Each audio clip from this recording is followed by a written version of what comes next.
সমুদ্র ছাড়া পুরী উপভোগ সম্ভব? তাও আর বাংলাতে? সম্ভব, সেটাও সম্ভব। এই বাংলার সব থেকে বড় জগন্নাথ মন্দির দর্শনের মধ্যে দিয়ে পুরীর দর্শন সম্ভব।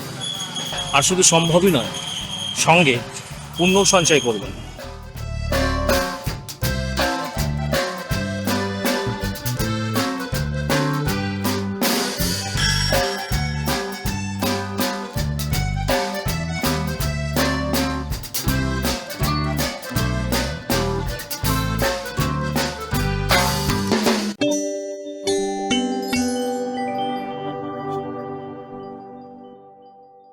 নমস্কার বন্ধুরা, বৃষ্টি বাংলায় আগত সকল বন্ধুদের জানাই স্বাগত। আজ আমি কোথায় এসেছি তা আপনারা ইতিমধ্যেই জেনে গেছেন। হ্যাঁ, ঠিকই শুনেছেন, এই বাংলার সব থেকে বড় জগন্নাথ মন্দির। আজ আমি আপনাদেরকে এই মন্দিরটি ঘুরিয়ে দেখাবো। প্লিজ সঙ্গে থাকবেন। আর হ্যাঁ, যারা আমার ভিডিও দেখেন তাদের কাছে একটি অনুরোধ, যদি ভিডিওটি ভালো লাগে তাহলে অবশ্যই লাইক, কমেন্ট এবং শেয়ার করবেন। তার জন্য রইল অগ্রিম ধন্যবাদ। এই মন্দিরটি খুব বেশি পুরনো নয়। 2002 সালে এই মন্দিরটি প্রতিষ্ঠিত হয়।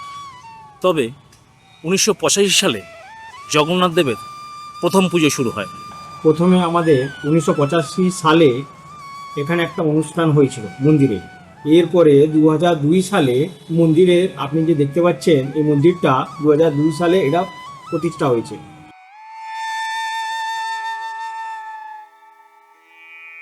মন্দিরের মূল সিংহদুয়ার।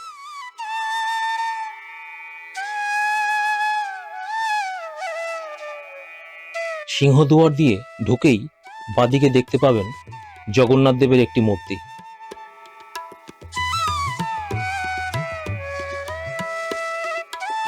আর বাদিকে বজরংবলীর মূর্তি।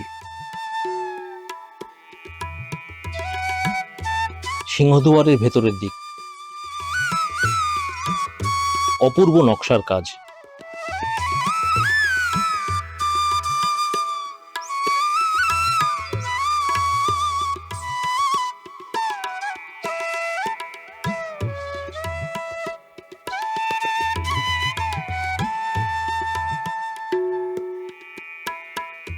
মূল মন্দিরের দিকে যাওয়ার পথে আপনার ডান দিকে ও বাদিকে এরকম বিভিন্ন ভাস্কর্য আপনার চোখে পড়বে।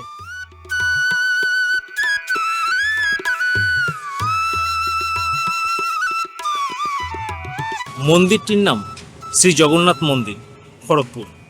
এখানে জগন্নাথ, বলরাম, সুভদ্রা এরা তো পূজিত হনই। এরা ছাড়াও আর কারা কারা নিত্য পূজিত হন, চলুন এক ঝলক দেখে নিই। মূল মন্দিরে ওঠার সিঁড়ির দুপাশে দুটি মন্দির আছে। বাদিকেরটা কাশী বিশ্বনাথের মন্দির।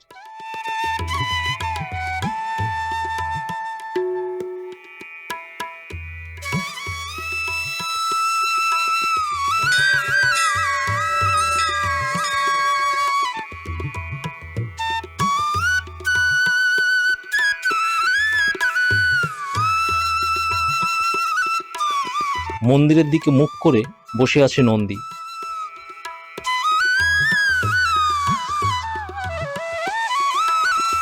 এবার আমরা বাঁদিকের মন্দিরে যাব।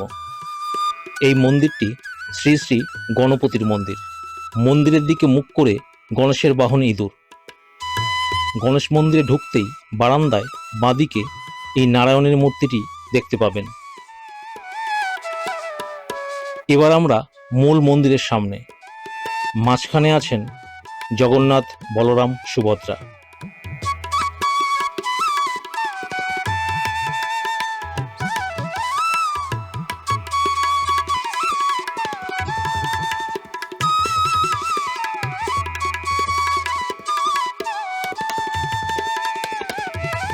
মূল মন্দিরের দিকে মুখ করে রয়েছে গরুর দেবতা।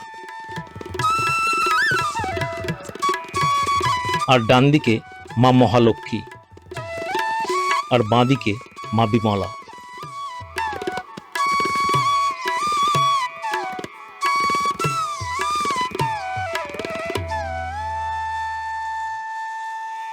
চলুন এইবার আমরা জেনে নিই এই মন্দিরে সারা বছর কি কি অনুষ্ঠান হয়।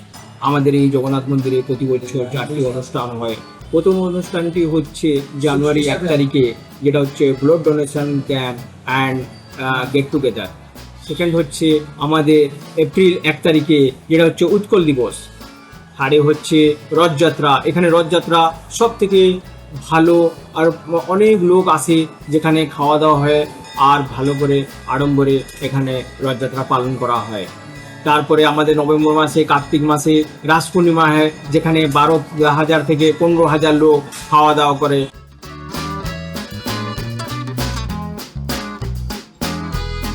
মন্দির কখন খোলে ও বন্ধ হয় চলুন এবার একটু জেনে নিই।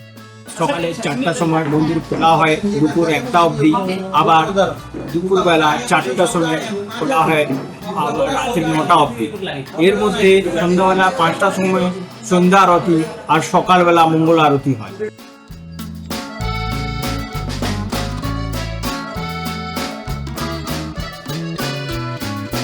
এই মন্দিরে আছে ভোগের সুব্যবস্থা। শুধু ভোগ বললেই ব্যাপারটা শেষ হয় না, আছে বিভিন্ন রকম ভোগের ব্যবস্থা।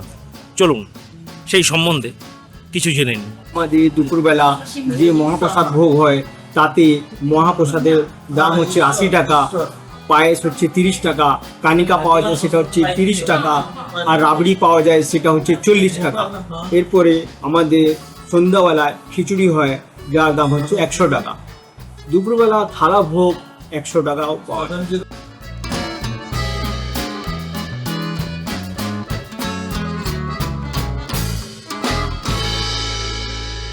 মন্দির কর্তৃপক্ষ অর্থের বিনিময়ে বেশ কিছু পরিষেবা মানুষকে দিয়ে থাকেন। চলুন সেই সম্বন্ধে কিছু জেনে নিই।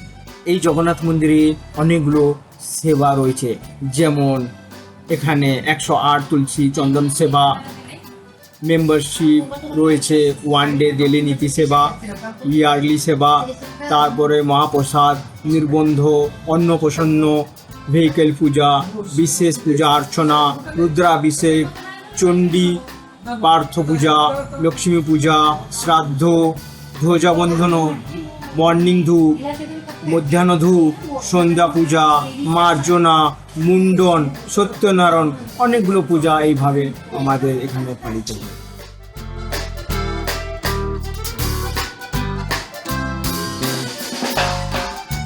আপনি চাইলে এ মন্দিরে রাত্রিবাস করতে পারেন, আছে গেস্ট হাউসের ব্যবস্থা।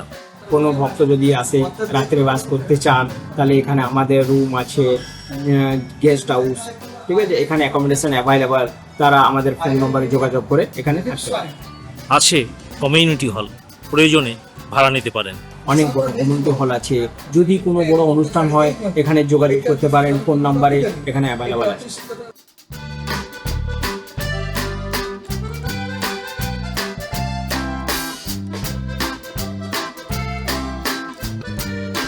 এবার কথা হলো আপনারা কিভাবে এখানে আসবেন। আমি যেভাবে এসেছি, আমি হাওড়া থেকে ট্রেন ধরে সোজা খড়গপুরে নেমে 1 নম্বর প্ল্যাটফর্মের দিক থেকে না বেরিয়ে 8 নম্বর প্ল্যাটফর্মের দিক থেকে বেরিয়েছি। বেরিয়েই 2 মিনিট হাঁটা পথে বাস স্ট্যান্ড থেকে অটো বা টোটো পেয়ে যাবেন, ভাড়া 15 টাকা। আর আপনি যদি 1 নম্বর প্ল্যাটফর্মের দিক থেকে বেরোন, তাহলে আপনাকে অটো বা টোটো রিজার্ভ করে আসতে হবে। সেক্ষেত্রে ভাড়া নেবে 100 থেকে 120 টাকা।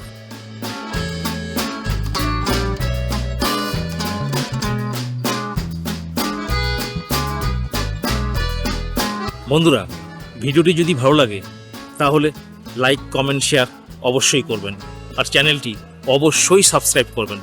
দেখা হচ্ছে পরবর্তী এক নতুন ভিডিওতে। ভালো থাকবেন, ধন্যবাদ।